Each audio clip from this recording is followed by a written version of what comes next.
দুনিয়া তৃপ্ত করে না, দুনিয়ায় তৃপ্তি মিলে না বন্ধু। এটা তৃপ্তের জায়গা নয়, এটা তৃপ্ত হওয়ার জায়গা নয় বন্ধু। আল্লাহ তাআলা কোরআনে ওয়াদা দিছে, বান্দা জান্নাতে আইসো, তোমার আমি তৃপ্ত করে দেব, সুখে ভরে দেব। মা তাশতাহি আনফুসুকুম, যা দিল চাইবে বান্দা আমি সব দেব। তোমার চাওয়া শেষ হইলে ওয়ালাদাইনা মাজিদ, আমার কাছে আরো অগণিত আছে কোটি কোটি নিয়ামত, যেগুলো তুমি নামও জানো না, চিনো না বান্দা। তুমি চাও নাই, আমি আল্লাহ নিজের থেকে আরো কোটি কোটি দেব। তুমি আইসো বান্দা, তুমি জান্নাতে আসো, তুমি সবর করো, অপেক্ষা করো। আল্লাহ আমাকেও বুঝার তৌফিক দান করেন, সবাইকে বুঝার তৌফিক দান করেন।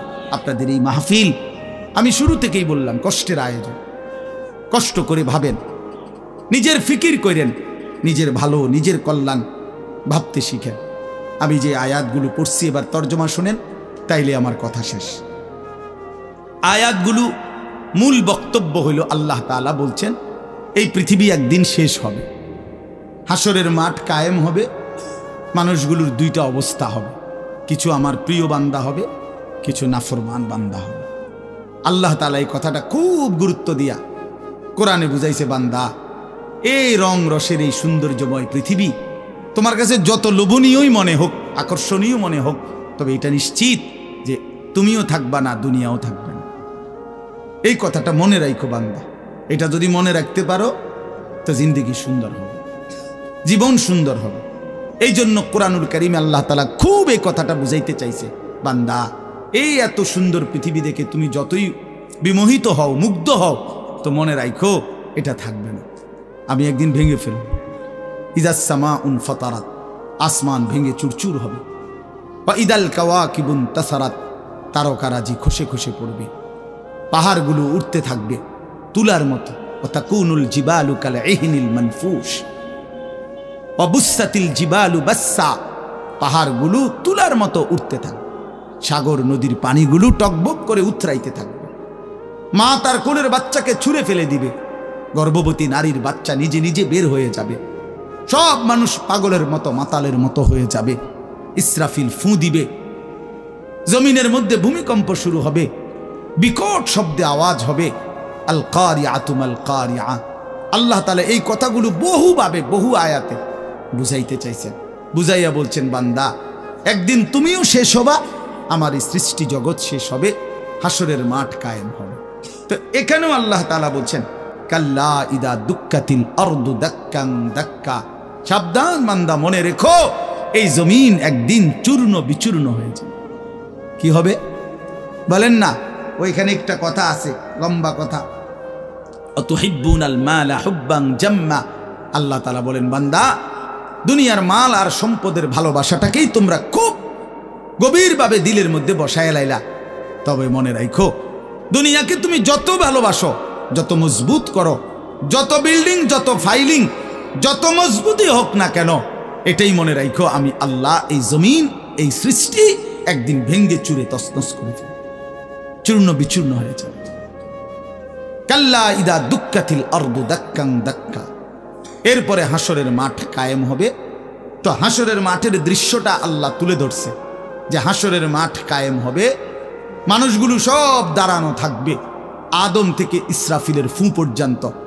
এই দাঁড়ানো অবস্থায় আল্লাহ তাআলা বলতেছেন, ওয়াজা রাব্বুক, আল্লাহ তাআলা মহান আল্লাহ পাক, তিনি তার শান অনুপাতে হাসরের ময়দানে উপস্থিত হবেন।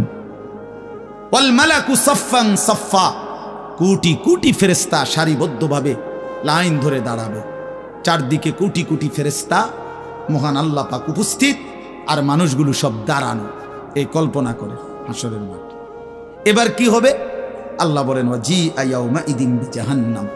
এই অবস্থায় ফেরেশতারা জাহান্নামকে ৭০,০০০ আগুনের শেকল দিয়ে টেনে হাসরের ময়দানে উপস্থিত করবে। মানুষগুলো সচক্ষে জাহান্নামকে দেখবে। জাহান্নাম একটা বিকট তারা আগুনের গর্জন, তীব্র আগুনের যখন একটা গর্জন উঠবে, আল্লাহর কসম নবী বলছে, পুরা হাসরবাসী তখন চিৎকার দিয়া বলবে, ইয়া রব্বি নাফসি নাফসি, আয় মাওলা আমাকে বাঁচান, আমাকে বাঁচান। এই প্রথম হাসরবাসী কথা বলবে, তাফসিরে আছে, হাদিসে। মানে প্রথম চুপচাপ দাঁড়ায় থাকবে, কিন্তু জাহান্নামকে যখন দেখবে, জাহান্নামের চিৎকার যখন শুনবে, তখন পুরা হাসরের ময়দানে চিৎকার উঠবে, ইয়া রব্বি নাফসি নাফসি, আল্লাহ আমাকে বাঁচান। নবী সাল্লাল্লাহু আলাইহি ওয়াসাল্লাম বলেন, আল্লাহ তাআলা ফেরেশতারা যেন দেখাই দিবে ইব্রাহিম আলাইহিস সালামকে, ওই যে আপনার ছেলে ইসমাঈল, তার ব্যাপারে কিছু বলবেন। ইব্রাহিম আলাইহিস সালাম বলবেন, ইয়া রব্বি নাফসি নাফসি, এই মাওলা আমাকে বাঁচান, আমাকে। ওর বিষয়টাও দেখো। ইয়াকুব আলাইহিস সালাম, ওনার ছেলে ইউসুফ আলাইহিস সালাম, এটা সেই ছেলে 40টা বছর দুনিয়াতে, যার জন্য উনি কাঁদছিলেন। ফেরেশতারা বলবো, ওই যে ইউসুফকে দেখা যায়, তার ব্যাপারে কিছু বলবেন। ইয়াকুব আলাইহিস সালাম বলবেন, ইয়া রব্বি নাফসি নাফসি, এই মাওলা আমারে বাঁচান, আমার। ওটাও বুঝো। অজি আয়াউমা ইদিন বিজাহান্নাম, জাহান্নামকে হাসরের ময়দানে আনা হবে। বন্ধু, বিষয়টারে তুমি আমি খামখেয়ালি মনে করো না বাপ। হাদিসের মধ্যে আছে, হযরত ইরবাজ ইবনে সারিয়া, রাসূলুল্লাহ সাল্লাল্লাহু আলাইহি ওয়াসাল্লামের একজন সাহাবী, ইরবাজ ওনার নাম। উনি বর্ণনা করছেন যে একদিন রাসূলুল্লাহ সাল্লাল্লাহু আলাইহি সাল্লাম আমাদের মাঝে ওয়াজ করলেন। ওয়াজানা রাসূলুল্লাহ সাল্লাল্লাহু আলাইহি ওয়াসাল্লাম। দুই একজন স্বেচ্ছাসেবক ভাই কাজ করে খেদমত করো, যে বলো যে বসতে। তো আল্লাহ রসুল সাল্লাল্লাহু আলাইহি সাল্লাম তিনি বলেন যে আমাদেরকে ওয়াজ করলেন। এই ওয়াজ, এই শব্দটা কোরআনের শব্দ, রাসূলুল্লাহ সাল্লাল্লাহু আলাইহি সাল্লামের জন্য ব্যবহৃত শব্দ। ওয়াজ ওয়াজ এটাই সুন্দর। প্রোগ্রাম, এই আজকেও একজন আমারে একটু হুজুর এখন কোথায় প্রোগ্রাম? না, কোথাও না। হয়তো আপনি এখন কোথাও কোরআনে ওয়াজ যাবেন না? আমি হ্যাঁ যাবো, ওয়াজে তো আছে আব্দুল্লাহপুর দেবিদ্যা। মানে আমার তো এখন এটা ওয়াজ মাহফিল, এটা প্রোগ্রাম। প্রোগ্রাম কি? আবার প্রোগ্রাম আর ওয়াজ সমার্থবোধক শব্দ নয়। ওয়াজের ইংরেজি না প্রোগ্রাম, ওয়াজ ওয়াজে, এটাই। তার মানে প্রোগ্রাম তো যে কোনো অনুষ্ঠানকে বলে, খানা দানা, যে কোনো আড্ডা, এটাও তো একটা প্রোগ্রাম। কিন্তু রাসূলুল্লাহ সাল্লাল্লাহু আলাইহি সাল্লামের সাহাবীরা ব্যবহার করছেন যে নবীজি আমাদের মাঝে ওয়াজ করলেন। আপনার কাছে এটা পুরান মনে হইল, এটা হাদিসের শব্দ। ইয়াইজুকুম লাআল্লাকুম তাযাক্কারুন, এই যে কোরআন শরীফ আছে, আল্লাহ বলেন আমি ওয়াজ করতেছি তোমাদেরকে, যেন তোমরা আমি আল্লাহর ওয়াজ থেকে উপদেশ গ্রহণ করতে পারো। ইয়াইজুকুম, যে কোনো আলেমকে জিজ্ঞাসা করে, ইন্নাল্লাহা ইয়া'মুরু বিল আদলি ওয়াল ইহসান ওয়া ইতাই যিল কুরবা ওয়া ইয়ানহা আনিল ফাহশাই ওয়াল মুনকারি ওয়াল বাগি ইয়াইজুকুম লাআল্লাকুম তাযাক্কারুন। এজন্য ওয়াজ, এই শব্দটা কোরআনের শব্দ, এটা রাসূলুল্লাহ সাল্লাল্লাহু আলাইহি সাল্লামের শব্দ। তাহলে এর চাইতে দামি হয়ে গেল প্রোগ্রাম? কথা বলেন না। যাই হোক, তো বলতেছিলাম আল্লাহ নবী সাল্লাল্লাহু আলাইহি ওয়াসাল্লাম তিনি বললেন, ওয়াজ করলেন, সাহাবী বলতেছেন। তো এটা আমাদের অবস্থা কি হলো, শ্রোতাদের হালাত কি হলো? নবী সাল্লাল্লাহু আলাইহি সাল্লামের সাহাবী বলেন, শ্রোতাদের অবস্থা হলো দুইটা, জারাফাত মিনহাল উয়ুন ওয়া ওয়াজিলাত মিনহাল কুলুব। নবীজির ওয়াজের পরে আমাদের হালাত হলো এই, আমাদের চোখ দিয়ে অঝরে পানি ঝরতে লাগলো, আমাদের দিল আল্লাহর ভয়ে কাঁপতে লাগলো। সরাসরি হাদিসের। তাহলে ওয়াজের মাকসাদ বুঝলেন কিনা, যে কি হওয়া উচিত ছিল? চোখে পানি ঝরছে আর দিল আল্লাহর ভয়ে কাঁপতেছে। কোরআন শরীফে আছে, সরাসরি কোরআন শরীফে, ওয়াইদা সামিউ মা উনজিলা ইলার রাসূল তারা আ'য়ুনাহুম তাফীদু মিনাদ দাম'i মিম্মা আরাফু মিনাল হক। আল্লাহ বলেন, রাসূল আপনার সাহাবীদের হালাত দেখেন। আমি আল্লাহর কোরআন যখন আপনার উপরে নাজিল করা হয়, আর আপনি যখন সাহাবীদের সামনে এই কোরআন তেলাওয়াত করেন, তারা আ'য়ুনাহুম, ওই দেখেন ভাই, ওই দেখেন, দেখছেন কি পরিমাণ অপদার্থ এটা? এরকম করলে কেন ভাই তুমি? আরে তুমি মিয়া জ্যাকেটওয়ালা, তুমি আবার পিছে চাও কেন? তুমি চিনো না আমারে, কোনোদিন দেখো নাই? আমি 1 মিনিটের জন্য ছাড়ে দিতে রাজি না। আমি নওজওয়ানের পরিবর্তন চাই। এই এক ফিকির নিয়া জিন্দিগির আমার মেহনত, প্রতিটা নওজওয়ানের বদলানো চাই। এই জন্য সোজা কেউ না বলুক, তার আমি বলবো, আমি নিয়ত করছি যে একদিন পারি একদিন বলবো। যেদিন বলতে পারবো না, নাই। পৃথিবী থেকে কোনোদিন যদি নাই তো নাই, কিন্তু ছেড়ে দেব না আমি ইনশাআল্লাহ। লক্ষ লক্ষ মুসলমানের কিশোর তরুণ যুবক একরকম এটা ভাবছে, এরা ছেলেরা যে এদের কোনো অভিভাবক নাই, আপন মা বলার সাহস পায় না, আপন বাবা বলার সাহস পায় না, এলাকার কেউ কিছু বলার সাহস পায় না। তোমরা ছেলেরা মিয়া যা মন চায় তাই করতেছো নিজের খেয়াল খুশি মতো। আরে ভাইয়া, এভাবে নিয়ন্ত্রণহীন, অভিভাবকহীন, কারো তত্ত্বাবধানবিহীন জীবন জন্তু জানোয়ারের জীবন বেটা। আমি বললাম বেটা, যার মাথার উপরে কোনো ছায়া নাই, যার কোনো অভিভাবক নাই, যারে আগলাইয়া রাখে না কেউ, যারে শুধরাইয়া দেয় না কেউ, আল্লাহর কসম ওই জীবন জানোয়ারের জীবন বেটা, জন্তু জানোয়ারের জীবন। তোমার মনে যা চাই তাই করবা, এটাকে আল্লাহ কোরআনে বলছে এই লোকটার পরিচয় হলো সে জানোয়ার, যার জীবনের কোনো নিয়ন্ত্রণ নেই। রাতের বাজে 3টা ঘুমায় না, সকাল বাজে 9টা ওঠে না। দেখিতা তো পাগলো না ছাগলো না, এটা হতনেরও টাইম নাই, উড়নেরও কি নাই। এটা কোনো জীবন হলো না, এটা জানোয়ারের জীবন না। সারা রাত, রাতের 3টা বাজে মোবাইলে উলঙ্গ ছবি দেখতেছে। আস্তাগফিরুল্লাহ, আস্তাগফিরুল্লাহ। স্বাভাবিকভাবে জি বলো ভাই, রসিকতা করো না, তামাশা করো না। বিকট আওয়াজে যেই বলারও দরকার নেই, স্বাভাবিক শুনতে থাকো ভাইয়া। এই জন্য আমি বললাম ভাই, রাগ হইও না, আল্লাহ তোমারও বরকত দান করেন। কিন্তু আমার বলার উদ্দেশ্য হলো আমাদের পরিবর্তন দরকার, সংশোধন দরকার, আমাদের জিন্দিগি সাজানো দরকার। আমি এই কথাটাই বলতেছিলাম যে মাহফিলের মাকসাদ বিবেক জাগানো, দিল জাগানো, দিল জাগানো, অনুভূতি সৃষ্টি করা। যাহা আমি কি করছি, আমি কি করছি, আসলে আমার কি করা উচিত ছিল। তাইলে কোরআনুল কারীমের মধ্যে আল্লাহ তাআলা বলছেন, আল্লাহর কথা শুনলে সাহাবীদের চোখ দিয়ে তারা আয়ুনাহুম তাফিদু মিনাদ দামঈ, নবী আপনি দেখবেন আপনার সবগুলো সাহাবীর চোখ থেকে অঝরে পানি ঝরছে, কাঁদতেছে। আল্লাহর কোরআন শুনলে সাহাবীরা কাঁদতেন। কোরআন শরীফে একটা সূরা আছে 29 পারা, সূরা দাহার, কোরআন শরীফের 75 নম্বর সূরা, 76 নম্বর সূরা। এই সূরাটা ছোট্ট একটা সূরা। এই সূরার মধ্যে জান্নাতের অসাধারণ বর্ণনা আছে। যেদিন এই সূরাটা নাজিল হয়েছে, নবীজি উপস্থিত সাহাবী যারা ছিল সামনে, তখন জিব্রাইল মাত্র নাজিল করছে, নবী সাল্লাল্লাহু আলাইহি সাল্লাম সাহাবীদের সামনে শুনাইছে এটা, এই সূরাটা। এই সূরার মধ্যে জান্নাতের খুব সুন্দর বর্ণনা আছে, সূরা দাহার। তো এই সূরার এই জান্নাতের বর্ণনা শুইনা এইখানে বসা একজন সাহাবী, কালো, রজুলুন আসওয়াদ, তাফসিরে আছে, উনি ছিলেন একদম কালো রঙের সাহাবী, সহজ সরল সাহাবী। এইখানে বসেই একটা চিৎকার দিছে জান্নাতের আকাঙ্ক্ষায়, ওইখানে ইন্তেকাল করছে। আল্লাহর নবী সাল্লাল্লাহু আলাইহি সাল্লাম বলছেন, লাকাদ আখরাজা নাফসা সাহিবিকুম আশ-শাওকু ইলাল জান্নাহ, তোমাদের সাথী জান্নাতের শৌক আগ্রহে জীবন দিয়ে দিল। দেখো,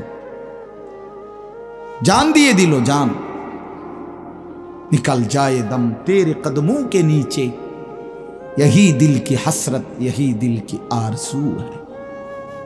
আল্লাহর প্রিয় বান্দারা এটা বলে যে হে বড় মাওলা, আপনার কদমের নিচে জীবন দিয়ে দিলাম। এটাই ছিল দিলের তামান্না, এটাই ছিল দিলের আফসোস, আহাজার। সাহাবায়ে কেরাম যখন আল্লাহর জন্য শহীদ হইতেন, অসংখ্য সাহাবীদের জীবনীতে আছে, যুদ্ধের ময়দানে যখন শহীদ হইতেন রক্ত মাখা শরীর নিয়া, শেষ মুহূর্তে সাহাবীরা একটা কথাই শুধু বলতেন, ফুস্তু ওয়া রাব্বিল কাবা, কাবার রবের কসম আমি কামিয়াব হয়ে গেলাম, আমি সফল। ফুস্তু অর্থ হলো আমি সফল হয়ে গেলাম, সফল হয়ে গেল। তার মানে শহীদ ব্যর্থ হয় নাই, শহীদ কি হয়েছে? সফল হয়েছে। শহীদ জীবন পেয়েছে, নতুন করে জীবন পেয়েছে। এই জন্য আমার ভাই, আল্লাহর জন্য আল্লাহর কথা শুনলে দিলের হালাত এমনই হওয়ার কথা। হাদিসের মধ্যে আছে, হযরত আব্দুল্লাহ ইবনে মাসউদ রাদিয়াল্লাহু তাআলা আনহু তিনি বলছেন যে একদিন নবীজি আমাকে বলছেন কোরআন শরীফ তেলাওয়াত করে শুনাইতে, নবীজিকে শুনাইতে। হযরত আব্দুল্লাহ ইবনে মাসউদ রাদিয়াল্লাহু তাআলা আনহু বলেন, আমি সূরা নিসা, এই সূরার প্রথম 40টি আয়াত একটানা নবীজিকে মাথা নোয়ায়া আদবের সাথে নবীজিকে শুনাইতেছিলাম। 40টা আয়াত পর্যন্ত যখন তেলাওয়াত করলাম, হযরত আব্দুল্লাহ ইবনে মাসউদ বলেন, নবী সাল্লাল্লাহু আলাইহি সাল্লাম তখন বলেন, হাসবুকাল আন, এখন থামো। তো 40 আয়াত পরে যখন আমি থামলাম, হযরত আব্দুল্লাহ ইবনে মাসউদ বলেন, ফালতাফাত্তু ইলাইহি, আমি নবীজির দিকে চোখ তুলে তাকালাম, ফাইদা আইনাহু তাদরিফান, তিনি বলেন আল্লাহর কসম আমি দেখতে পাইলাম আল্লাহ নবী সাল্লাল্লাহু আলাইহি সাল্লামের দুই চোখ দিয়ে অঝরে পানি ঝরছে। তিনি বহুতক্ষণ ধরে কাঁদতেছেন। তাহলে এই ছিল রাসূলুল্লাহ সাল্লাল্লাহু আলাইহি সাল্লামের হালাত, এই ছিল সাহাবায়ে কেরামের হালাত। আল্লাহর কথা শুনলে নবী নিজেও কাঁদতেন, সাহাবায়ে কেরামও কি করতেন? কাঁদতেন। প্রিয় ভাই আমার, বন্ধু আমার, আমরা মুসলমান।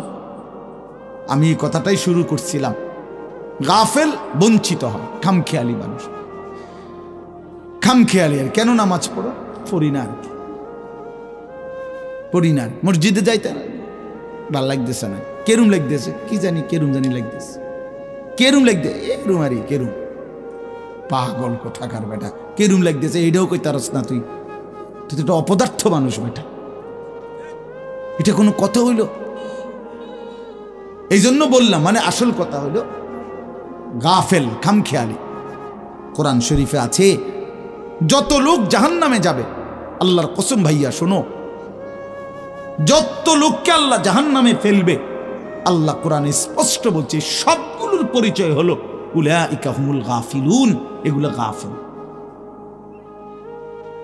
কোরআন শরীফের আয়াত, উলাইকা হুমুল গাফ ওয়ালাকাদ যারানা লিজাহান্নামা কাসীরাম মিনাল জিন্নি ওয়াল ইনস, আমি অসংখ্য অগণিত জিন আর মানুষ দিয়ে জাহান্নামকে পূর্ণ করব। আল্লাহ বলেন এই সবগুলো নাফরমানের পরিচয় উলাইকা হুমুল গাফিলুন, এরা গাফেল, এরা গাফেল ছিল, খামখেয়ালি করছে, খামখেয়াল। আমি নয়তো হায়াত দিয়েছি, আওয়ালাম নুআম্মিরকুম মা ইয়াতাযাক্কারু ফীহি মান তাযাক্কারা। আল্লাহ তাআলা জাহান্নামীকে বলবে, এই জাহান্নামী বান্দা, মনে তো করো যেটুকু হায়াত দিলে আমার বন্দিগি করতে পারতাম, এটুকু হায়াত, এটুকু সময় আমি তো তোমাকে দিয়েছি বান্দা। তুমি বলো কোন সময়টা, কোন সুযোগটা আমি দেই নাই বান্দা, বলো বলো বান্দা। 1টা বাজে জোহরের আজান হইছে, 3:45 বাজে আসরের আজান হইছে, 3.5 ঘন্টা তো 12 রাকাত বা 10 রাকাত জোহরের নামাজ পড়তে কি 3.5 ঘন্টা লাগে? বলেন মাওলানা। তাইলে যুবক কেন নামাজ পড়লাম? তুমি কি হায়াত পাও নাই? তুমি কি সুযোগ পাও নাই? 4 রাকাত ফজরের নামাজ পড়তে কি 1 ঘন্টা সময় লাগে? তো আল্লাহ তাআলা কি সময় দেয় নাই? আল্লাহ কি হায়াত দিল না? কেন না ফরমানি করল? বন্ধু আমার, আল্লাহ বলবেন এই কথা, আওয়ালাম নুআম্মিরকুম, বলো বান্দা আমি কি তোমাকে হায়াত দেইনি? আমি কি তোমাকে সময় দেই নাই? কোরআন শরীফে আছে আল্লাহ বলছেন এটা। কোরআন শরীফে আছে আল্লাহ বলছেন জাহান্নামী চিৎকার করবে আর বলবে, আল্লাহ একটু সময় দেন, একটু বিরতি দেন, 1টা মিনিট কদ্দুর আমারে জিরাইতে দেন, আমি পারতেছি না মালিক, আগুনে এই মালিক, আমার শরীরটা জ্বলা পুরা ছাই হয়ে গেছে, আমি আর পারছি না মাওলা, আমার একটু বিরতি দেন, 10টা মিনিট কদ্দুর বিরতি দেন, এই আগুন আমি সইতে পারছি না। আল্লাহ তাআলা বলবেন লা ইউফাত্তারু আনহুম, না নাফরমান, 1 সেকেন্ডের বিরতি মিলবে না। অহুম ফীহি মুবলিসুন, আল্লাহ বলে জাহান্নামী চিরদিন অনন্তকাল মলিন চেহারা, বিমর্ষ চেহারা নিয়েই পড়ে থাকবে, কোনদিন তার মুখে হাসি ফুটবে না। আর ওমা যালামনাহুম ওয়ালাকিন কানু হুমুজ জালিমিন, আল্লাহ তখন বলবে নাফরমান জাহান্নামী, আমি তো তোমার উপরে জুলুম করি নাই বান্দা, তুমি তো নিজেই নিজের উপরে জুলুম করেছিলে, আমি জুলুম করি নাই। আমি যতগুলো হুকুম করেছি, যতগুলো নিষেধ করেছি বান্দা, প্রতিটা হুকুম পালন করার যোগ্যতাও আমি শরীরে দিয়েছি। তুমি যদি রুকু করতে না পারতা আমি বলতাম না, তুমি যদি সেজদা করতে না পারতা তাইলে আমি হুকুম করতাম না। আমি তো গাছকে বলি নাই সেজদা করতে, তোমারে বলছি। আমি তো মাছকে বলি নাই সেজদা করতে, তোমাকে বলেছি, কারণ তোমাকে তো যোগ্যতাও দিয়েছি। ইন্না হাদাইনাহুস সাবিলা, আল্লাহ বলেন আমি তো বুঝাইবার জন্য আমার পক্ষ থেকে প্রতিনিধিও পাঠিয়েছি, আমি তো বুঝবার জন্য আসমানি কিতাবও দিয়েছি, নবীও দিলাম, রাসূলও দিলাম, উলামায়ে কেরামকেও দিলাম, কিতাবও দিলাম, শরীরেও মানার যোগ্যতা দিলাম, তাইলে কেন পারলা না বান্দা? নামাজ পড়ার যোগ্যতাও আছে, বুঝাইয়া বলার লোকও আছে, বুঝবার মতো কিতাবও আছে, কেন পড়লেন না বলেন? আপনারা যে কেউ যদি সিদ্ধান্ত নেন 2 রাকাত নামাজ পড়বেন, তাহলে আপনাদের শরীরে পড়ার যোগ্যতা আছে কিনা? আপনারা যদি সিদ্ধান্ত নেন কিভাবে পড়বো, তো এই কথা বুঝাইয়া বলার জন্য কোনো আলেম আছে কিনা? যদি বলেন কোরআন থেকে কইলেন, তো এটা দেখানোর মতো কিতাব আছে কিনা? তো কি সমস্যার কারণে পারলেন না? বন্ধু বলেন, প্রিয় ভাই বলো, আমার নওজোয়ান সন্তানরা বলো, ভাইয়া কি কারণে পারলা না? আজকের সারাদিনে 5 ওয়াক্ত নামাজ কেন পড়তে পারলা না দোস্ত? কেন পড়তে পারলা না? হ্যাঁ, এই পৃথিবীতে কত বন্ধুর কত আবদার রক্ষা করলেন, পরম বন্ধু মহান আল্লাহ পাকের কোনো আবদার রক্ষা করলেন না। সামান্যটুকু উপকার যে করছে তারে কতবার থ্যাংক ইউ দিলেন, 24 ঘন্টা যিনি লালন পালন করছে তারে একবারও সেজদা দিলেন না। এই নাফরমান, তুই এত বড় গাদ্দার কেমনে হইলি বেটা? বেনামাজির চাইতে বড় গাদ্দার আর কে হইতে পারে? বেনামাজির চাইতে বেয়াদব, অসভ্য আর কি? বেনামাজি অসভ্য, অসভ্য বেনামাজি শয়তান, যার কপালে সেজদা নাই ওই শয়তান, শয়তান, শয়তান, ওইটা শয়তান। আমি বললাম, আল্লাহর কোরআন বলছে, ইবলিস তুই সেজদা দিলি না, আজকের থেকে তুই শয়তান। ইবলিস রে এর আগে শয়তান বলতো না, বলতো না, আজকের থেকে শয়তান, আজকের থেকে রাজিম, ফখরুজ ফাইন্নাকা রাজিম। আল্লাহ বলছে বের হ বেঈমান, কেন সেজদা দিলি না? ফাইন্নাকা রাজিম, আজকের থেকে ইবলিস তুই অভিশপ্ত। এজন্য বেনামাজি অভিশপ্ত, বেনামাজি শয়তান। ওয়া ইন্না আলাইকা লানাতা ইলা ইয়াউমিদ্দিন। আল্লাহ বলছে ইবলিস তুই আমারে সেজদা দিলি না, তো মনে রাখিস আজকের থেকে নিয়ে ইসরাফিলের ফু পর্যন্ত, কিয়ামত পর্যন্ত তোর উপরে আমি আল্লাহর লানত। এটাই তো তর্জমা নাকি? কিয়ামত পর্যন্ত তুই নাম বেঈমানের উপরে আমি আল্লাহর লানত। এই জন্য বেনামাজি মনে রাখো, এই যুবক তোমরা যারা নামাজ পড়ো না, তোর উপরে আল্লাহর লানত, আল্লাহর লানত, তোর খোদার গজব তোর উপরে, মনে রাখিস।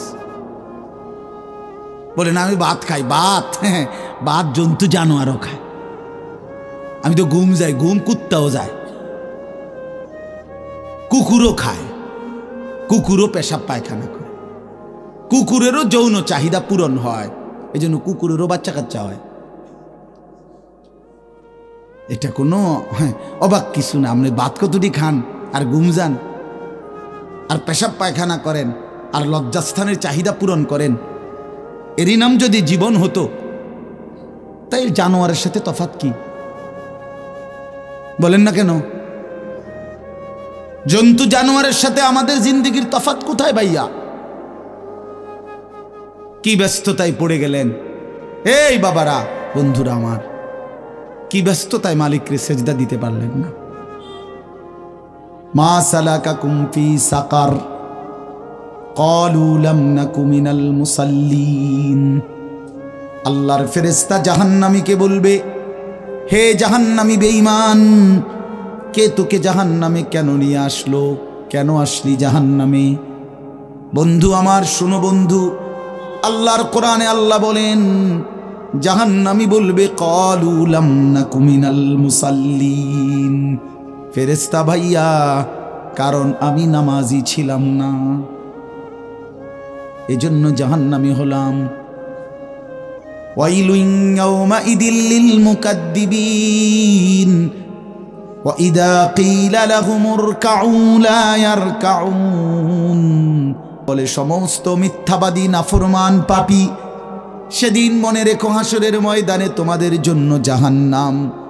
যদি বলেন কেন, আল্লাহ বলেন ওয়া ইযা ক্বিলা লাহুমুর কাউ লা ইয়ারকাউন, বারবার তাকে বলা হয়েছে নামাজের জন্য, রুকু করতে, সেজদা করতে, নাফরমান আমি আল্লাহকে সেজদা করে নাই, নামাজ পড়ে নাই, রুকু করে নাই, এজন্যে।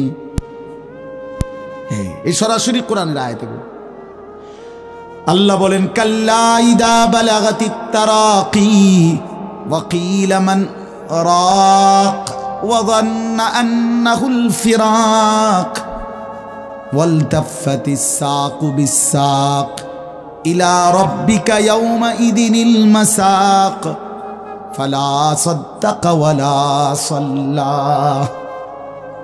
আল্লাহ বলেন, আল্লাহর নবীর জবানে নবীজি বুঝাইছেন এই তাফসিরে। নবীজি বলছেন উম্মত, কোন নাফরমান পাপীর জান কবজের সময় মালাকুল মউত আজরাইল তার রুহুটা তার কলিজা থেকে একটা টান দিয়ে ছিঁড়ে ফেলবে। ছিঁড়লেই রুহুটা এসে কণ্ঠনালীর কাছে আটকায় যাবে, এই গলার কণ্ঠনালীতে। কাল্লা ইদা বালাগাতিত তারাকি, কণ্ঠনালীতে যখন নাফরমানের রুহু আটকায় যাবে, তো আজরাইল ধৈরা টাইনা ছিঁড়া টুকরা টুকরা করে এরপরে এই রুহুটাকে ছিঁড়া ভিড়া বাইর করে।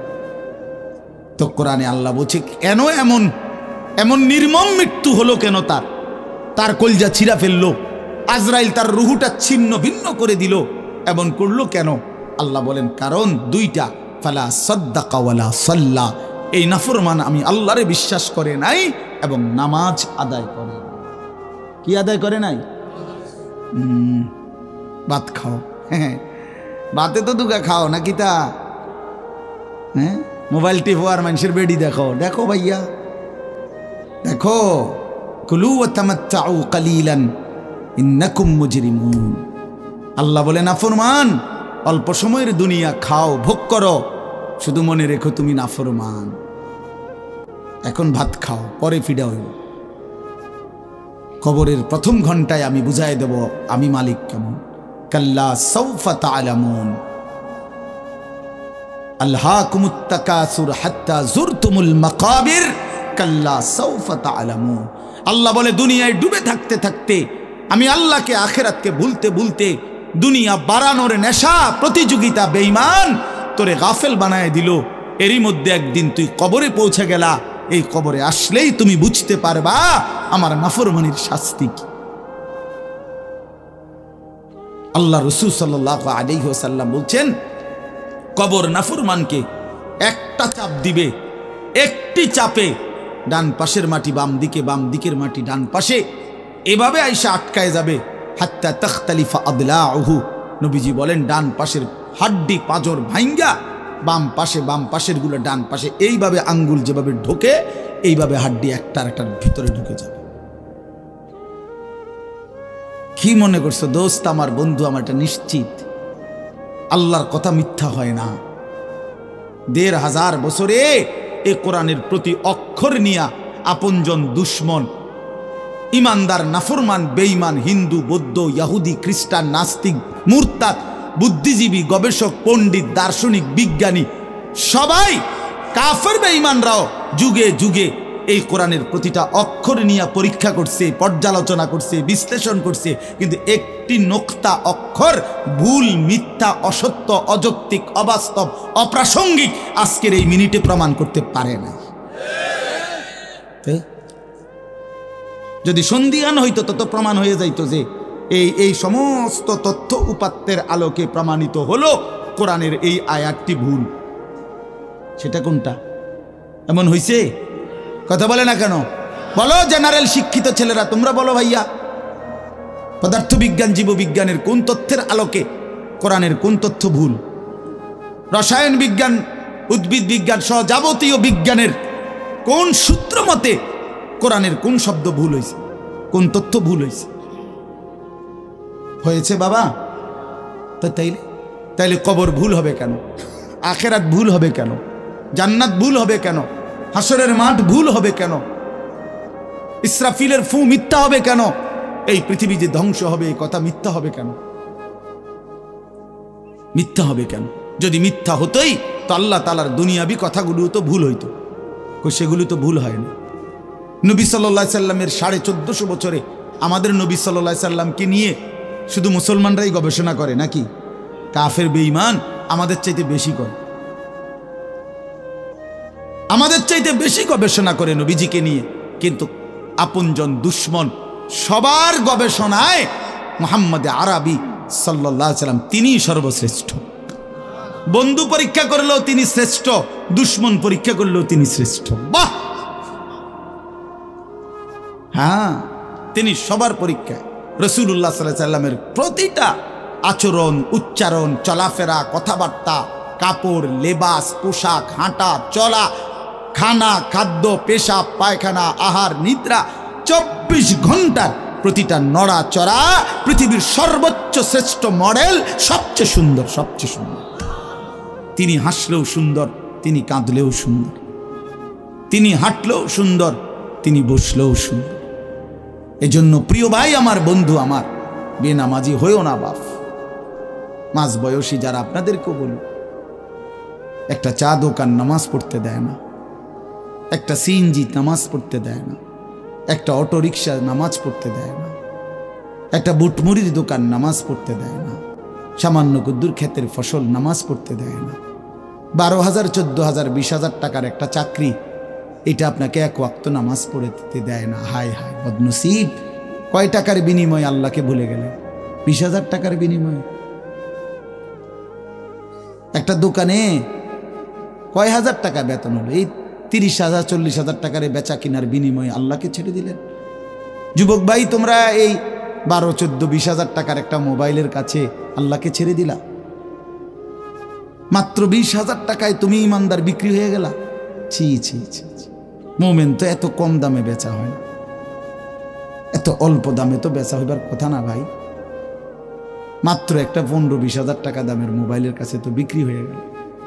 নিজের ইমান, নিজের ইসলাম, নিজের আখেরাত, আল্লাহর সাথে সম্পর্ক, রাসূলের সাথে সম্পর্ক, ধর্মের সম্পর্ক, কোরআনের সম্পর্ক সব ছেড়ে দিলা, সব ভুলে গেলা।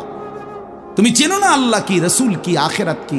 তুমি চিনছো শুধু মোবাইল, নারী, ছবি, নর্তকী, জিনা, ব্যভিচার, অসভ্য দৃশ্য, বন্ধুদের আড্ডা। না ভাই, এত কম দামে ইমানদার বিক্রি হয় না, মুমিন এত অল্প দামে বিক্রি হয় না। হ্যাঁ, 54 বছরের যেই জালেম স্বৈর শাসক বাপ ফুতে মিলে, সিরিয়ার ওই জালেম স্বৈর শাসক ফ্যাসিস্ট, যে 54 বছর ধরে হাজারো লক্ষ মুসলমানের রক্তে জমিন ভাসাইছিল, কারাগারের অন্ধকার প্রকোষ্ঠে আটকায় রাখছিল, মুসলমান ইমানদারের রক্তের আহাজারিতে আল্লাহর জমিন কাঁপতেছিল। ওই সিরিয়াতে এই যে কয়দিন, মাত্র 2 দিন হলো, 8ই ডিসেম্বর 24 বছরের জুলুমের শাসন থেকে পলাইয়া সিরিয়ার প্রেসিডেন্ট বাশার আল আসাদ ভাগছে, পলাইছে। শুনছেন আপনারা? পলাইছে। নতুন উইকেট পড়ছে যে, শুনছেন? এই যে 8ই ডিসেম্বর আরেকটা উইকেট পড়ছে। প্রথম উইকেট পড়ছে 5ই আগস্ট, দ্বিতীয় উইকেট পড়ছে 8ই ডিসেম্বর। 2024 উইকেট পড়ার বছর, 2024 উইকেট পড়ার বছর। এবছর বোলিং ভালো হয়েছে, এবছর উইকেট পড়তেছে। 2 উইকেট পড়ে গেছে, আগামী উইকেট নেতানিয়াহু ইনশাআল্লাহ। ইসরায়েলের এই কুত্তাও হেরে যাবে ইনশাআল্লাহ। ইসরায়েলের ওই বেঈমান নেতানিয়াহু অয় ভাগবে, অয় পালাবে ইনশাআল্লাহ, কোনো সন্দেহ নেই। ফিলিস্তিনের বিজয় হবে ইনশাআল্লাহ, ফিলিস্তিনের বিজয়। আর ওই যে 130 কোটির ধমক দেখায় যে বেটা, ওই মোদি, ওরাও হেরে যাবে ইনশাআল্লাহ, ওরাও হেরে যাবে। ওখান থেকে আলুর ধমক দে, আলু, পেঁয়াজ। বেটা মন্ডা কয় 8টা গিয়ে কন্যাই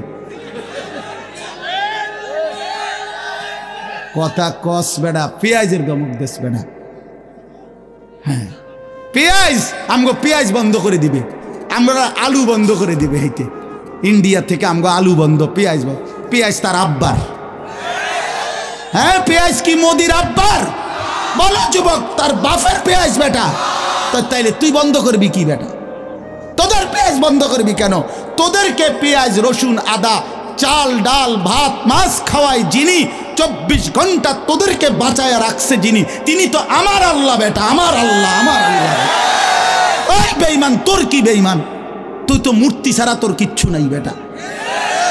ওই মালিক তো আমার মালিক, আমি ওই মালিকের সেজদা করি। আমার মালিক তোকে খাওয়ায় বেটা,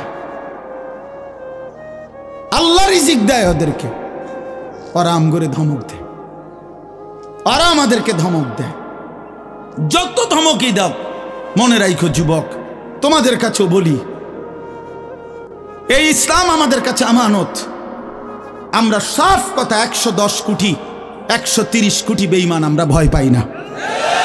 আমরা কোনো সংখ্যা গণি না, ওদেরকে আমরা গণা তো ধরি না। আমাদের একজন, আমাদের শুধু একজন, আগেও একজন, এখনো একজন, আগামী দিনেও একজন, তিনি আল্লাহ। বলো ভাই কে? আর তিনি আকবার, তিনি সবচেয়ে বড়, সবচেয়ে বড়, তিনি বড়, একজনই বড় আমাদের, আল্লাহু আকবার। বলো ভাই, সবাই বলো, জোরসে বলো ভাই, আল্লাহু আকবার, আল্লাহু আকবার, আল্লাহু আকবার। বলো বলো, আওয়াজ করে বলো, বলো বলো। বেঈমান শুনুক, কাঁটা তারের বেড়ার থেকে শুনুক বেঈমান। বড় স্লোগান দাও, আল্লাহ বড়, আল্লাহু আকবার, আল্লাহু আকবার, আল্লাহু আকবার। আল্লাহই বড়, আল্লাহই বড়, আল্লাহই বড়। 110 কোটিকে আমরা হিসাব করি না। ইনশাআল্লাহ এই বাংলাদেশের ইমানদার মুসলমান আমরা কলিজার খুন দিয়ে হলো মাতৃভূমির প্রতি ইঞ্চি জমিন আমরা হেফাজত করবো ইনশাআল্লাহ, ইনশাআল্লাহ। সোজা কথা, কোনো সন্দেহ নাই এতে, কোনো সন্দেহ না। আমার মতো 2, 4, 10, 50 হাজারের রক্তে জমিন হয়তো ভাসবে, কিন্তু এদেশেও ইনশাআল্লাহ কালেমার পতাকা উঠবে ইনশাআল্লাহ। হ্যাঁ, এদেশে হিন্দু থাকবে, কোনো অসুবিধা নাই। আমরা কোনো সময় আমরা তাদের উপরে জুলুম করি নাই, কিন্তু জবাই যুবক মনে রাখো, এ কথার উপরে প্রতিবাদ করতেই হবে যে ইসকনের গুন্ডারা, সন্ত্রাসীরা এই দেশে থাকতে পারবে না। ইসকন সন্ত্রাসী, ইসকন গুন্ডা, গুন্ডা, হিন্দু গুন্ডা, হিন্দু সন্ত্রাসী। অতএব ইসকনের অন্তর্ভুক্ত কোনো হিন্দু সন্ত্রাসী গুন্ডা এদেশে থাকতে পারবে না। এদেশে সাধারণ হিন্দুরা থাকুক, কোনো আপত্তি নাই। আমরা কোনোদিন তাদের উপরে কোনো জুলুম করি নাই, কেউ করে নাই, কেউ করে নাই, কেউ করে নাই। 5ই আগস্টের পরে ওদের মন্দির আমাদের মুসলমানের সন্তানরা পাহারা দিছে, আর বিনিময়ে তার প্রতিদানে বেঈমান আমাদের মুসলমান শহীদ অ্যাডভোকেট সাইফুল ইসলাম আলিফকে জবাই করে দিয়েছে। এই ছিল বিনিময়, এই ছিল প্রতিদান। তোমরা যুবক ফিরে আসো ভাইয়া, আগামীর সম্ভাবনা ভাই আমার, এটা মনে রাখো ভাইয়া, আগামীর সম্ভাবনা নিশ্চিত ইসলামের। সারা বাংলাদেশ হিসাব ধরো না, সারা পৃথিবী মিলাইয়া ধরো।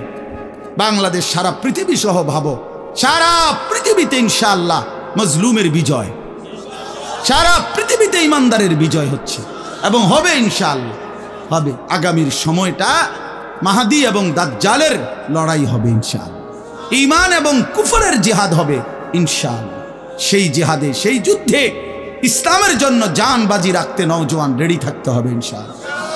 আল্লাহ তাআলা প্রতিটা যুবককে কবুল করে নেন। মোবাইলের ওই আড্ডা, নারীর আড্ডা, জুয়ার আড্ডা, বন্ধু সুখ আসবে না। আমি অনুরোধ করলাম, কতজন নারী দরকার তোমার? সারা দিন রাত নাচ গান ছবি, এই উলঙ্গ দৃশ্য বন্ধু সুখ দেয় না। মদের আড্ডা, জুয়ার আড্ডায় সুখ হয় না, সুখ হয় না ভাই আমার। কোনো হারামখোর সুখে নাই। একটা সুদখোর, ঘুষখোর, বাটপার, এই ওজনে কম দেয়, ধোকাবাজি করে, প্রতারণা করে, হারাম রোজগার করে, একটা হারামখোর সুখে নাই। আমি চ্যালেঞ্জ করলাম, একটা সুদখোর, কিস্তিখোর, হারামখোর সুখে নাই। একটা নেশাখোর জুয়ারি সুখে নাই, সুখে নাই। বেপর্দা নারী একটাও সুখে নাই, একটাও না, একটাও না। রূপ যৌবনের ফেরিওয়ালা, রাস্তায় ফেরি করে যারা, নিজের যৌবনের, নিজের রূপের এই অসৎ নারী কোনোদিনও সুখ পায় না। সুখ, সুখ, সুখ, শান্তি, তৃপ্তি, দিলের স্বস্তি, অন্তরের প্রশান্তি আল্লাহর কসম আল্লাহকে মানার মধ্যে, সেজদার মধ্যে। হাদিসে আছে, আল্লাহ তাআলা বলছে, বান্দা তুমি যদি আমার বন্দেগীর জন্য সময় দাও, আমি ওয়াদা দিলাম, মালাতু সাদরাকা গিনান, আমি তোমার অন্তর ধনী বানিয়ে দেব, দিল খুশ করে দেব। হ্যাঁ হ্যাঁ, প্রয়োজনে থাইকো কুড়ে ঘরে, চাটাইয়ের মধ্যে থাইকো, তারপরও আমি আল্লাহ দিল খুশ করে দেব। এই জন্য গুনার মধ্যে তৃপ্তি নাই, আল্লাহর নাফরমানির মধ্যে তৃপ্তি নাই। সবাই ছেলেরা, ভাইয়া, অনেক ছেলে মাশাআল্লাহ, অনেক নওজোয়ান। প্রিয় ভাই, তুমি ফিরে আসো, তুমি নামাজ পড়ো, তুমি নামাজ পড়ো, তুমি আল্লাহকে রাজি করো। মোবাইলের আড্ডা, জুয়ার আড্ডা, নারীর আড্ডা ছেড়ে দাও। যে চাহিদা আল্লাহ দিছেন, আমি প্রতিদিন বলি ভাই, এই বলতে বলতে ক্লান্ত হয়ে গেছে। যে চাহিদা আল্লাহ দিছেন, সে চাহিদা পূরণের ব্যবস্থাও আল্লাহ রাখছেন। তৃষ্ণা যিনি দিছেন, পানি তিনিই দিছেন। যিনি ক্ষুধা, খাবারের চাহিদা দিয়েছেন, তিনি হালাল খাবারের ব্যবস্থাও রাখছেন। ঠিক লজ্জাস্থানের যে চাহিদা, এটা আল্লাহ তাআলাই দিয়েছেন, সেটা পূরণের জন্য হালাল স্ত্রী আল্লাহই ব্যবস্থা রাখছেন। তুমি ওয়েট করো, অপেক্ষা, কুত্তার মতো হইও না। সারাদিন বেডি, নারী, ছবি, না, এই তো জানোয়ারের স্বভাব। মাথালুহু কামাথালিল কালব ইন তাহমিল আলাইহি ইয়ালহাস আও তাতরুকহু ইয়ালহাস। আল্লাহ বলছেন নাফরমান কুত্তার মতো। সরাসরি কোরআন শরীফের আয়াত। রাগ করার সিস্টেম, রাগ করে যাবেন, কার লগে রাগ করবেন? হ্যাঁ, হুজুর এত বড় কথা না, হুজুর এত বড় কথা কইছে না, আল্লাহ বলছে, সহ্য হয়নি আমনে, কার লগে রাগ করবেন আপনি? আল্লাহ বলছে ফামাসালুহু কামাসালিল কালব, নাফরমান কুত্তার মতো। কালব অর্থ কি? কুকুর। ইন তাহমিল আলাইহি ইয়ালহাস আও তাতরুকহু ইয়ালহাস, মানে কি? আল্লাহ বলছে তার উপরে যদি বোঝা চাপায় দেয়, তাইলেও সে জিহ্বা বাইর করে দেয়, আর যদি বোঝা সরায় দেয়, তারপরও জিহ্বা বাইর করে দেয়। লুভিয়ে থাকে, জিহ্বা বাইর করে থাকে। তার মানে তার তামাম দুনিয়া দিলেও সে আরো দুনিয়া চায়, আবার না দিলেও এই আফসোসে করে। তো তৃপ্তি হলো কই? তৃপ্তি হলো কই? দুনিয়া তৃপ্ত করে না, দুনিয়ায় তৃপ্তি মিলে না বন্ধু। এটা তৃপ্তের জায়গা নয়, এটা তৃপ্ত হওয়ার জায়গা নয় বন্ধু। আল্লাহ তাআলা কোরআনে ওয়াদা দিছে, বান্দা জান্নাতে আইসো, তোমার আমি তৃপ্ত করে দেব, সুখে ভরে দেব। মা তাশতাহি আনফুসুকুম, যা দিল চাইবে বান্দা আমি সব দেব। তোমার চাওয়া শেষ হইলে ওয়ালাদাইনা মাজিদ, আমার কাছে আরো অগণিত আছে কোটি কোটি নিয়ামত, যেগুলো তুমি নামও জানো না, চিনো না বান্দা, তুমি চাও নাই, আমি আল্লাহ নিজের থেকে আরো কোটি কোটি দেব। তুমি আইসো বান্দা, তুমি জান্নাতে আসো, তুমি সবর করো, অপেক্ষা করো। আল্লাহ আমাকেও বুঝার তৌফিক দান করেন, সবাইকে বুঝার তৌফিক দান করেন। আপনাদের এই মাহফিল, আমি শুরু থেকেই বললাম, কষ্টের আয়োজন। কষ্ট করে ভাবেন, নিজের ফিকির করেন, নিজের ভালো নিজের কল্যাণ ভাবতে শিখেন। আমি যে আয়াতগুলো পড়ছি এবার তর্জমা শুনেন, তাইলে আমার কথা শেষ। আয়াতগুলো মূল বক্তব্য হইল আল্লাহ তাআলা বলছেন এই পৃথিবী একদিন শেষ হবে, হাসরের মাঠ কায়েম হবে, মানুষগুলোর দুইটা অবস্থা হবে, কিছু আমার প্রিয় বান্দা হবে, কিছু নাফরমান বান্দা হবে। আল্লাহ তাআলা এই কথাটা খুব গুরুত্ব দিয়া কোরআনে বুঝাইছে, বান্দা এই রং রসের এই সৌন্দর্যময় পৃথিবী তোমার কাছে যত লোভনীয়ই মনে হোক, আকর্ষণীয় মনে হোক, তবে এটা নিশ্চিত যে তুমিও থাকবা না, দুনিয়াও থাকবে না। এই কথাটা মনে রাখো বান্দা, এটা যদি মনে রাখতে পারো তো জিন্দেগি সুন্দর হবে, জীবন সুন্দর হবে। এই জন্য কোরআনুল কারীমে আল্লাহ তাআলা খুব এই কথাটা বুঝাইতে চাইছে, বান্দা এই এত সুন্দর পৃথিবী দেখে তুমি যতই বিমোহিত হও, মুগ্ধ হও, তো মনে রাখো এটা থাকবে না, আমি একদিন ভেঙে ফেলব। ইযাস সামাউন ফাতারাত, আসমান ভেঙে চুরচুর হবে। ওয়া ইদাল কাওয়াকিবুন তাসারাত, তারকারাজি খসে খসে পড়বে, পাহাড়গুলো উঠতে থাকবে তুলার মতো। ওয়া তাকুনুল জিবালু কাল ইহনিল মানফুশ ওয়া বুসাতিল জিবালু বাসসা, পাহাড়গুলো তুলার মতো উঠতে থাকবে, সাগর নদীর পানিগুলো টকবক করে উতরাইতে থাকবে। মা তার কোলের বাচ্চাকে ছুঁড়ে ফেলে দিবে, গর্ভবতী নারীর বাচ্চা নিজে নিজে বের হয়ে যাবে, সব মানুষ পাগলের মতো মাতালের মতো হয়ে যাবে।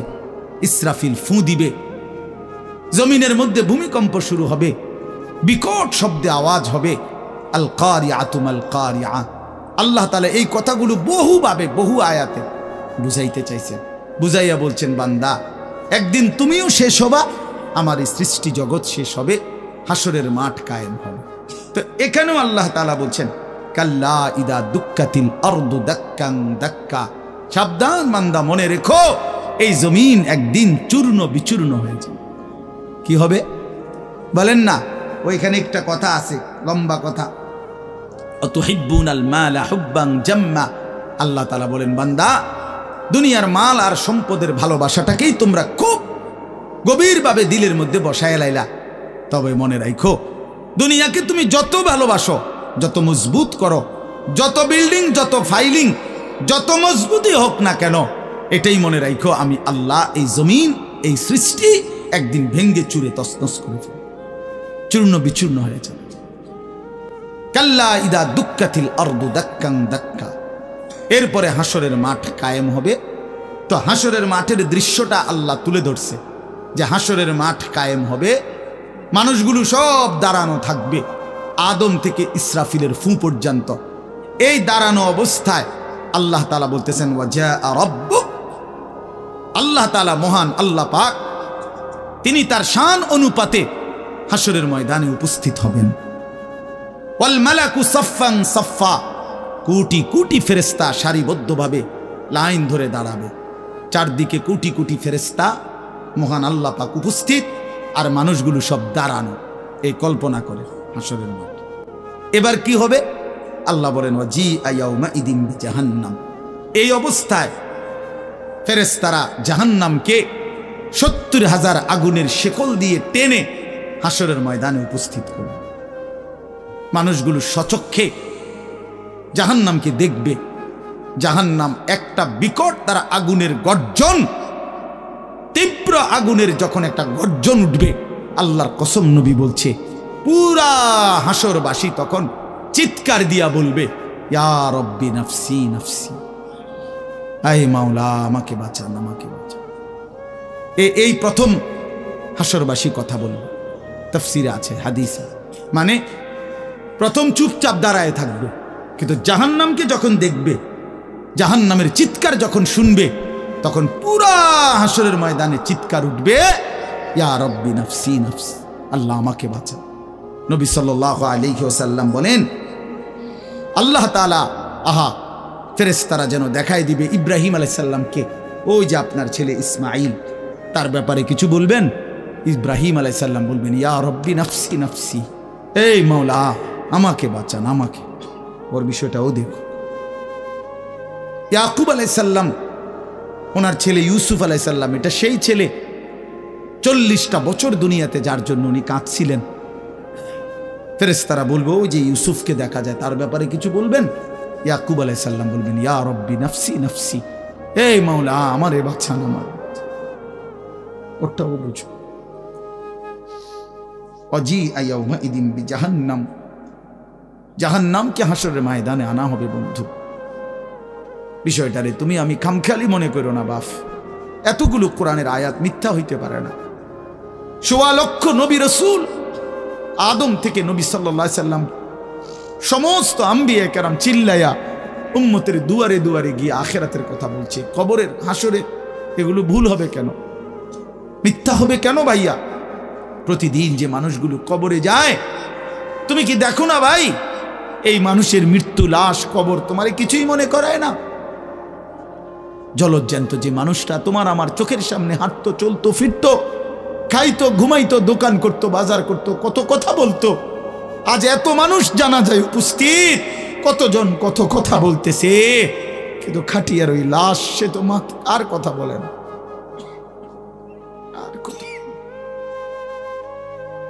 আর কথা বলে না।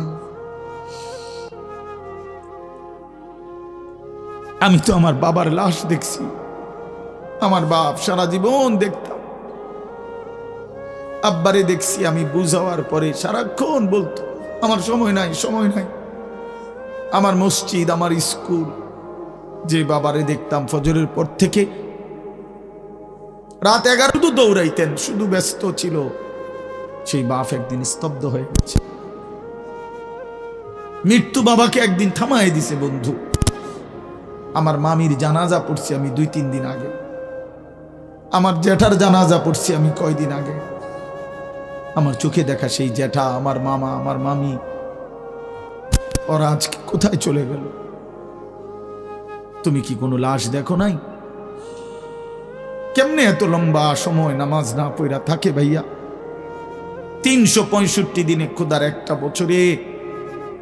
এই যুবক, আমি যদি তোর জন্য কাঁদতে পারতাম, 1 বছর কোনো দিন যুবক, কোনো দিন ফজরের নামাজ পড়লা না, হায় হায় মুসলমানের বাচ্চা, এত বড় বেঈমান কেমনে হইলা, কেমনে হইলা ভাইয়া?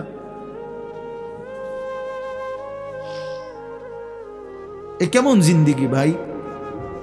কোনো দিন নামাজ পড়বা না? একজন মুসলমান 30 বছর মিথ্যা বলে?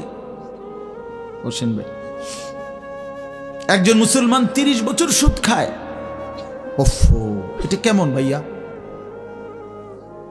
ইনসাফের সাথে বলেন, ইনসাফের সাথে বলেন। হা ওয়াজিআ ইয়াওমাইদিন বিজাহান্নাম ইয়াওমাইদিন ইয়াতাযাক্কারুল ইনসানু ওয়া আন্না লাহুদ যিকরা। রব্বুল আলামিন বলেন, নাফরমান জাহান্নামের দিকে তাকিয়ে তার পুরা জিন্দেগীর সব কথা মনে পড়বে। ওয়া আন্না লাহুদ যিকরা, কিন্তু আল্লাহ বলেন বান্দা মনে পড়ে বলো না কি লাভ হবে? বুঝে তো আসবে বান্দা, মনে তো পড়বে সব, কিন্তু লাভ কি হবে বলো? কি লাভ হবে? ইয়াকুলু ইয়া লাইতানি কদ্দামতু লিহায়াতি, নাফরমান তখন বলবে হায় আফসোস, ইয়া লাইতানি, হায় আমার আফসোস, মন্দ কপাল, আমি যদি দুনিয়ার হায়াতে থাকতে আজকের এই আখিরাতের জন্য কিছু পাঠাইতাম। সময় তো ছিল, সুযোগ তো ছিল, হায়াত তো আমার মাওলা দিছিল, রাত দিন তো দিয়েছিল, সুস্থতাও দিয়েছে, জীবন দিয়েছে, যৌবন দিয়েছে, আল্লাহ তো আমারে সব দিছিল, আমি কি করলাম? ইয়া লাইতানি লাম উশরিক বিরাব্বি আহাদা, আল্লাহ বলে নাফরমান বলবে হায় আফসোস যদি আল্লাহর সাথে শরীক না করতাম। ইয়া লাইতানি কুনতু তুরাবা, নাফরমান বলবে হায় আফসোস আজ যদি মাটি হয়ে যেতাম, আজ যদি মাটি হয়ে যেতাম। ইয়া লাইতানি ইত্তাখাযতু মা'আর রাসূল সাবিলা, নাফরমান বলবে হায় আফসোস যদি রাসূলের পথ ধরতাম। ইয়া লাইতানি লাম আত্তাখিজ ফুলানান খলিলা। হায় আফসোস যদি অসৎ লোককে বন্ধু না বানাইতাম, চরিত্রহীনকে যদি বন্ধু না বানাইতাম, আজকে তো আমিও বেঁচে যেতাম। ইয়া লাইতানি কুনতু মাআহুম ফাফুজা ফাওজান আযীমা। হায় আফসোস যদি নেককারদের সঙ্গী হতাম, তাহলে তো আজকে আমিও সফল হতাম। চলেন বন্ধু, শেষ কথা। ফায়াউমা ইদিল্লা ইউআযিবু আযাবাহু আহাদ ওয়ালা ইউথিকু ওয়াথাকাহু আহাদ। আল্লাহ বলে, বান্দা সেদিন আমি আল্লাহর পক্ষ থেকে তুমি নাফরমানকে যেই আযাব দেওয়া হবে, বান্দা বিশ্বাস করো এমন আযাব তোমারে আর কেউ কোনোদিন দেয় নাই। এমন ফিডা তুমি আর খাও নাই, এমন বেইজ্জতি আর কোনোদিন হও নাই বান্দা। এমন শাস্তি আমি আল্লাহর পক্ষ থেকে দেওয়া হবে। ওয়ালা ইউসিকু ওয়াথাকাহু আহাদ। আল্লাহ বলে, নাফরমান আমার ফেরেশতা তোরে যেই বাঁধাটা বাঁধবে, এমন শক্ত বাঁধা বান্দা তোরে আর কেউ কোনোদিন বাঁধে নাই। আল্লাহ আমাকেই মাফ করে দেন। ইয়া আইয়াতুহান নাফসুল মুতমাইন্নাহ। বিপরীত দিকে এবার আল্লাহ তাআলা ইমানদার নেককার বান্দাকে ডাক দিবে। মানে ওই যে এনেটা ফিডাফিডি চলতে আছে, নাফরমানরে টাঙ্গাইয়া ফিরতে আছে, বানতে আছে, একটা মায়ের চলতে আছে, এই কারণে আবার আমার নেককার বান্দা নিয়ে আবার ঘাবড়ায় যায়। আমার আব্বারে দেখতাম, এত রাগী মানুষ ছিল। আমগো বড় কোনো ভাইরে যদি আব্বা লাঠি নিত ফিডার লেগা, আমার মনে আছে ছোটবেলায় আমি দেখকেই কাইন্দা দিতাম, শিক্ষার দিতাম।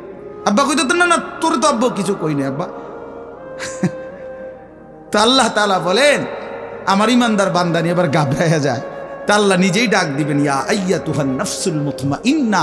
হে আমার প্রিয় আত্মা, পবিত্র আত্মা, প্রশান্ত আত্মা, আমার ইমানদার বান্দা, ইরজিই ইলা রাব্বিক। কোন ঘাবড়ায়ো না, তুমি তোমার মাওলা আমি রবের কাছে আসো। রাদিয়াতাম মারদিয়া। আমিও তোমার উপরে রাজি, খুশি, তুমিও আমার উপরে খুশি। কোনো টেনশন করো না, ঘাবড়াইও না। ওইনে ফিডা চলবো, তুমি মারতো না, তুমি টেনশন করো না। ফাদখুলি ফি ইবাদি ওয়াদখুলি জান্নাতি। আল্লাহ বলবে, আমার নেককার বান্দা, প্রিয় বান্দা, তোমার আমার আরো নেককার বান্দা এখানে আছে, ওদের সাথে গিয়া মিশো, একসাথে আমার জান্নাতে ঢোকো। আমার জান্নাত। এই শেষ কথাটা বলি, প্রিয় ভাই হযরত মাওলানা মুফতি ইয়াসিন আহমদ ফারুকি মৌলানা সাহেব অসুস্থ বললেন, শুনছি আমি। আল্লাহ তাআলা পুরাপুরি শিফায়ে কামেলা আজেলা দান করে। আমি নিজে কোমরের ব্যথা আছে 2 দিন, প্রচণ্ড ব্যথা। এরপরও আল্লাহর দয়ায় আসার সুযোগ হয়েছে। তো বলতেছিলাম ভাইয়া, এই শেষ কথাটা হইল, এখানে একটা কথা আছে, ওয়াদখুলি জান্নাতি।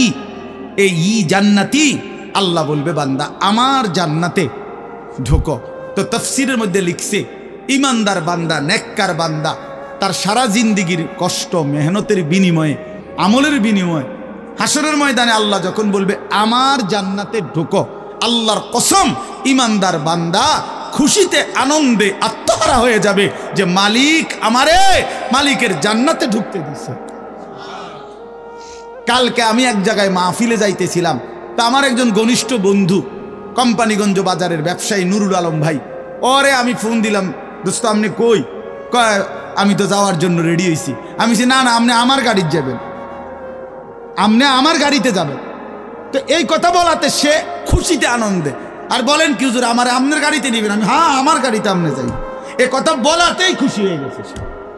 তো রব্বুল আলামিন যখন বলবে বান্দা তুমি জান্নাতি, আমার জান্নাতে ঢোকো, বান্দা বলবে মালিক আমি সব পাইয়া লাইছি, আমি সব পাইয়া লাইছি। এই জন্য ইনশাআল্লাহ কেউ না উঠি, ছেলেরা ভাইয়া তোমরা উঠো না বাপ, দয়া করে সবাই মেহরবানি করে আমাদের প্রিয় ভাই হযরত মাওলানা মুফতি ইয়াসিন আহমদ ফারুকি দামাত বারাকাতুহুমুল আলিয়া, তার জবান থেকে নসিহত শুনে দোয়া করে এরপরে আমরা যাওয়ার চেষ্টা করো। আল্লাহ তাআলা সবাইকে ভালো করেন। প্রত্যেকেই নামাজের ফিকির করি, 5 ওয়াক্ত নামাজ পড়লে ইনশাআল্লাহ জিন্দেগি সুন্দর হবে। মোবাইলের আসক্ত যুবক ছেড়ে দাও, নারীর আসক্তি ছেড়ে দাও। যেটুকু প্রয়োজন মোবাইল, ওটুকু প্রয়োজনীয় হালাল কাজে ব্যবহার করো, কোনো মানা নাই বন্ধু, কিন্তু হারামের কাজে, গুনাহের কাজে জিন্দেগিটা নষ্ট করো না বন্ধু। দুনিয়াও আফসোস হবে, আখেরাতও আফসোস হবে। আল্লাহ তাআলা আমাদের প্রতিটা সন্তানকে কবুল করেন। প্রিয় ভাই, তোমরা বসো ভাইয়া, যে কতক্ষণই শুনো বসো না ভাই। এই নওজোয়ান ভাই বসো, চাই আর এসে এমনি বেটকে মানে কারে কয় বুঝেও না।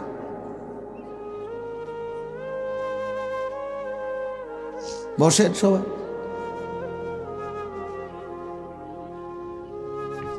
আল্লাহর কথা বসে শুনতে হয়, আল্লাহর কথা জুতা খুলে শুনতে হয়, আল্লাহর কথা আদবের সাথে শুনতে হয়, আল্লাহর কথা সর্বোচ্চ মনোযোগ দিয়ে শুনতে হয়, তাইলে জিন্দেগি বদলায়। কোনো গাফেল আল্লাহর কোরআন থেকে লাভবান হইতে পারে না। গাফেল বঞ্চিত হয়, মানে যে খামখেয়ালি। এজন্য প্রিয় ভাই, এটা জরুরি বিষয়। একজনও বুট খাইও না, বুটও খাইবা আল্লাহর কথাও শুনবা, ফায়দা হবে না ভাই। বাদামও খাইবা আল্লাহর কথাও শুনবা, কোনো ফায়দা হবে না, নিজের ভিতরে কোনো অনুভূতি জাগবে না। প্রতিটা ওয়াজের মাকসাদ কিন্তু দিল জাগানো, দিল জাগানো, নিজের ভেতরটাকে, ঘুমন্ত বিবেকটাকে জাগিয়ে তোলা। এটাই মূল একটা মাকসাদ, অন্যতম মাকসাদ। প্রতিটা আয়োজনের পিছনে অনেক কষ্ট আছে। এই মাহফিল, এই প্যান্ডেল, এই স্টেজ, পোস্টার, হ্যান্ডবিল, ওলামায়ে কেরামকে দাওয়াত দেওয়া, যথোপযুক্তভাবে এদেরকে নিয়ে আসা, ঠিকমতো গুছগাছ করা, অনেক কাজ। আগামী শনিবার 14 তারিখ আমার মাদ্রাসায় বার্ষিক মাহফিল। তো আজকে প্রায় 14-15 দিন ধরে মাদ্রাসার বড় ছাত্ররা, ওস্তাদরা সারা দিন রাত কাজ করতেছে, সারা দিন, এখনো কোনো শেষ হয়নি। আজকে বুধবার শেষ, কালকে বৃহস্পতি, শুক্র, শনিবারে মাহফিল। তো বাস্তবতা হলো আসলে অনেক কাজ, অনেক কিছুই করতে হয় একটা মাহফিলের জন্য। তো এই সবটা আয়োজন ভাইয়া 10 টাকা, 5 টাকা, কারো কাছ থেকে 100 টাকা, এরকম কষ্ট করেই একটা মাহফিলের ফান্ড একসাথ করা হয়। কেউ তো আর একসাথে দিয়ে দিছে না বলে যে যাও আমি সব দিয়ে দিলাম। তাইলে এই সবটা কষ্টের আয়োজন বুঝি এই 10 টাকার বুটের জন্য শেষ হয়ে যাবে, এটা কথা হইল। 30 টাকার চটপটি, 20 টাকার বাদাম, এইটুকু খাইতে খাইতে সময়টা আমরা শেষ করে দিলাম। এটা ভাইয়া ইনসাফ হইতে পারে না। এতটা কষ্টের আয়োজনের মধ্যে এই সামান্য বুট, বাদাম, চটপটি, বেলুন, ফটকা, এতটুকু দিয়ে এত কষ্টের ইন্তজাম নষ্ট করে দেওয়া, এটা জুলুম ছাড়ার কিছু, অন্যায়। এটা অন্যায়। কোরআনুল কারীমের মধ্যে আছে, আল্লাহ তাআলা বলেন, কুল মা ইনদাল্লাহি খায়রুম মিনাল লাহবি ওয়া মিনাত তিজারা। হে নবী, আপনি বলেন যে হে আল্লাহর বান্দারা, তোমাদের জন্য আল্লাহর কাছে যা আছে তা তোমাদের এই তামাশা দুনিয়ার এবং ব্যবসা, আয় উপার্জন, এর চাইতে অনেক উত্তম, অনেক উত্তম। 3 ঘন্টায় বেচা কিনায় যা লাভ, একটি সিজদায় তার চাইতে কোটি কোটি গুণ বেশি লাভ। তোমার সারাদিনের বেচা কেনায় যা মুনাফা, আল্লাহকে একবার ডাকার মধ্যে তার চাইতে কোটি গুণ বেশি মুনাফা। এই জন্য এটা বহুত কথা বলো না। এই ভাই, 2টা চাটাই বিছাইতে গেলে এতগুলো কথা বলো কেন?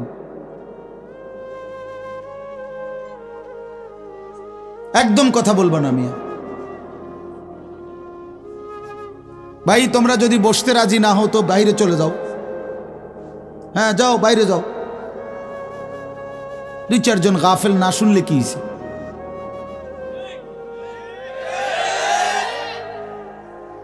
ভিতরে বসতে হবে, সাফ কথা।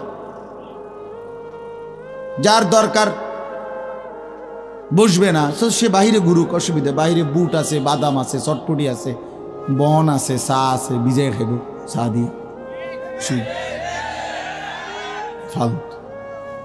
এই জন্য ভাই এটা জরুরি। আমি এ ব্যাপারে শক্ত। আল্লাহর কথা দিল দিয়ে শুনতে হয়, আল্লাহর কথা মনোযোগ দিয়ে শুনতে হয়। যাদের হাতে মোবাইল, আমার অনুরোধ ভাইয়া, এই হাতে ধরা মোবাইলগুলো নামায় ফেলো, ভালো হবে। আমি অনুরোধ করলাম, এটা ভালো হবে। আল্লাহর কথা আমাদের চোখের দিকে তাকাইয়া শুনলে এতে ফায়দা বেশি হয়। এই মোবাইল ধরে রাখলে জেহান ইন্তেশার হয়, মানে দিল বিক্ষিপ্ত হয়, অন্তরের মধ্যে থাকে যে মোবাইলে উঠতেছে কিনা, তো মনোযোগটা থাকে মোবাইলের দিকে। মোবাইলে তো উঠছে কিন্তু আমার নিজের জন্য কিছু হলো না, তো কি ফায়দা হলো ভাই? মোবাইলে ওয়াজের কোনো অভাব নেই, আমাদের এক এক বক্তার ওয়াজ হাজার হাজার, সব বক্তাদের ওয়াজে আছে, মোবাইল আছে না, অজস্র অগণিত। পৃথিবীতে একটা সুই পড়লেও ওগুলো মোবাইলে উঠায় ফেলে। তো কাজেই এটা কোনো আশ্চর্য কিছু না। 1 কোটি ওয়াজও যদি কারো মোবাইলে থাকে, এটা আখেরাতের মুক্তির জন্য, পরকালের জন্য ন্যূনতম কোনো ফায়দা আনবে না।